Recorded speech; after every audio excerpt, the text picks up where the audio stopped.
Carson Wentz, okay? When you dive deep into the annals of things that have come out of my mouth, Carson Wentz to the Indianapolis Colts was never something that I talked positively about. Ever, okay?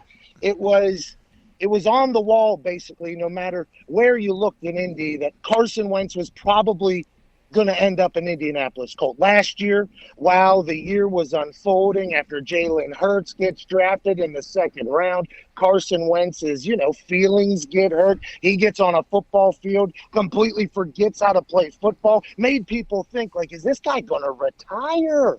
Then you started hearing rumors come out that, no, Carson Wentz isn't going to retire. Phil Rivers might, though, after this year. So then you start putting the pieces together. You're like, oh, no. Phil Rivers sails off into the sunset. The easy choice here with a relationship that they say is beyond repair with the Carson Wentz and the Philadelphia Eagles. It seems like his ass is probably bringing his 12-gauge shotgun right out to Indianapolis to shoot some ducks. This was something that was – it's very breezy down. It's a cold chill down here, guys. It's a cold chill down here, okay? But this is something that everybody had been talking about for a long time. And for me, with the way Chris Ballard has manipulated the salary cap in such brilliant fashion for all these years, where he had patience, where he said, I want to build my culture first, he said, Pat. We want to build a culture. He had $100-some million a couple years ago, chose not to spend any of it. You bring in Quentin Nelson, you bring in Darius Leonard, you have a young core that's going to build a culture in there. He said that's what he wanted to do first. And the team just so happened to get incredible at football. The offensive line mauls people. The defense flies around. The only missing piece for the 2021 Colts team looked to be a quarterback.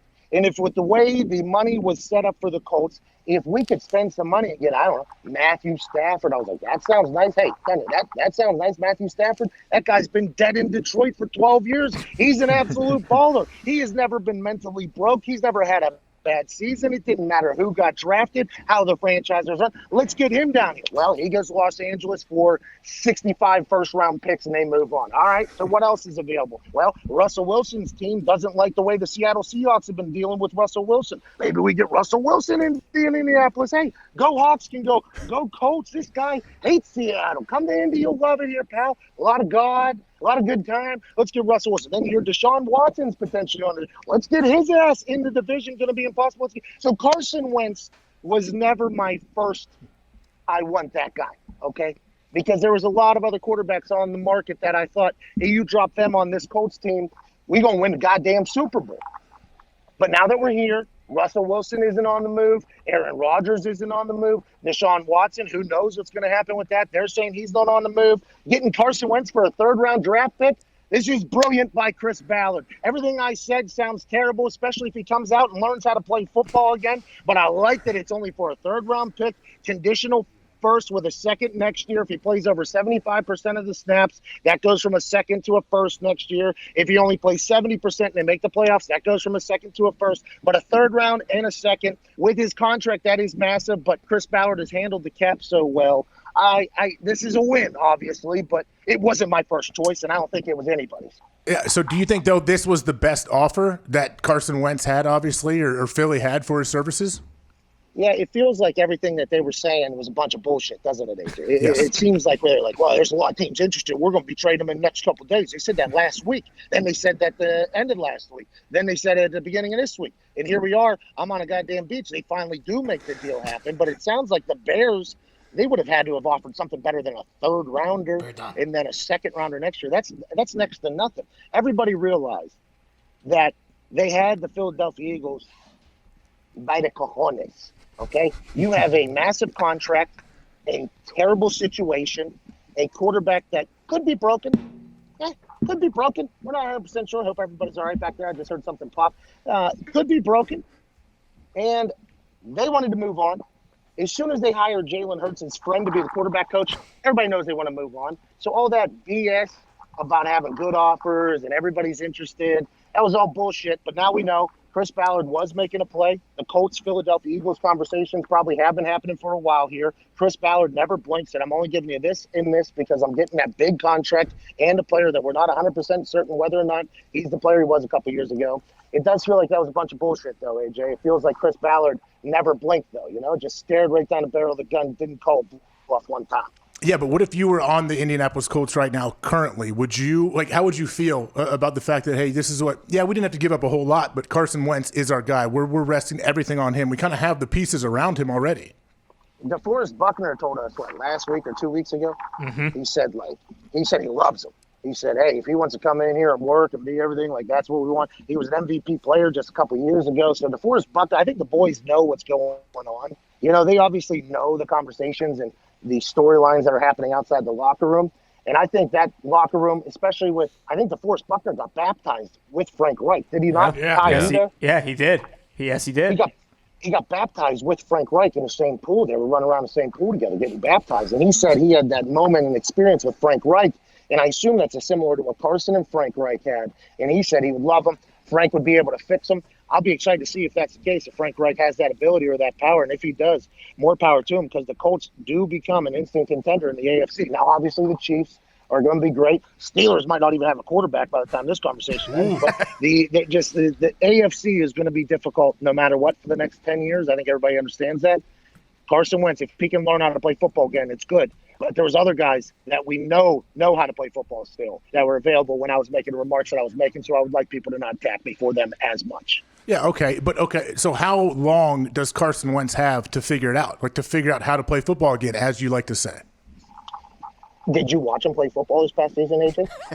Yes, I have watched. I'm just wondering, though, how long is his leash? Why'd you say, as I like to say, that he forgot how to play fucking football? Because it's the Pat McAfee Show. You've been talking about him I'm sitting at your desk, so I'm trying to bring you into the conversation. Yeah, but you were acting like you didn't say that, though. Everybody said that. I've only said great things about him. I think he's going to be amazing. Come on.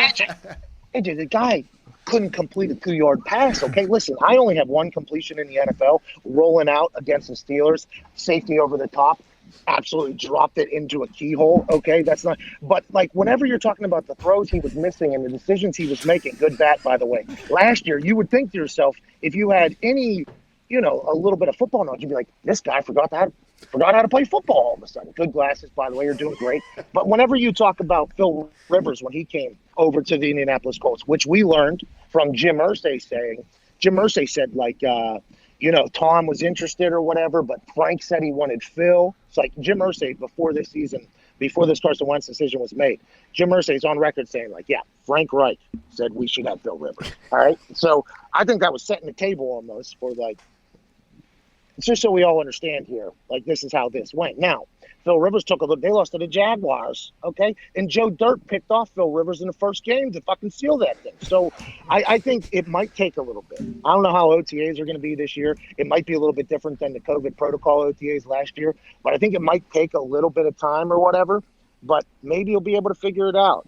And if not, I assume the 70% playing time is Chris Ballard with the potential second rounder going to a first rounder next year. That's Chris Ballard saying, I'm not even 100% sure we're going to play this guy. So I'm intrigued to see how it all plays out. I hope he figures it out, though, because that Colts team could be great.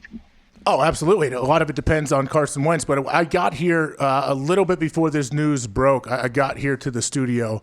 Absolute rejoicing from all the boys here, by the way, when we saw the news on the TV, when we saw it break that Carson Wentz is coming to the Colts. But one of your guys, we know Boston Connor had an exceptionally excited argument, or I guess you'd say celebration, and he said he cannot wait. He's already setting his tree stand up. So, Connor, how do you feel about this? I mean, I am through the roof about it. Obviously, if anyone can fix Carson, it's Frank Reich. But, Pat, have you started to look for 12 gauges to buy for Carson when he comes out here to hunt? Hey, listen, I see you got the camo on. You were wearing that for 2 weeks, too. Oh, yeah. So I'm happy it came for you. It came together for you, pal. Yeah. Oh, Camo Connor, one of my favorites for sure, especially with that mustache. It's really coming together beautifully. 12 gauges, I think that is a good gift, when somebody comes to the community, you bring them a loaf of bread or something. I've never done that thing to my neighbors, but it's in the movies or whatever. You take them like a cake or something. I think Carson Wentz moves to town. Everybody in Indy understands that you show up with AKs, ARs, shotguns, and maybe even a deer stand or two. And let's go ahead and try to win the Super Bowl here, pal.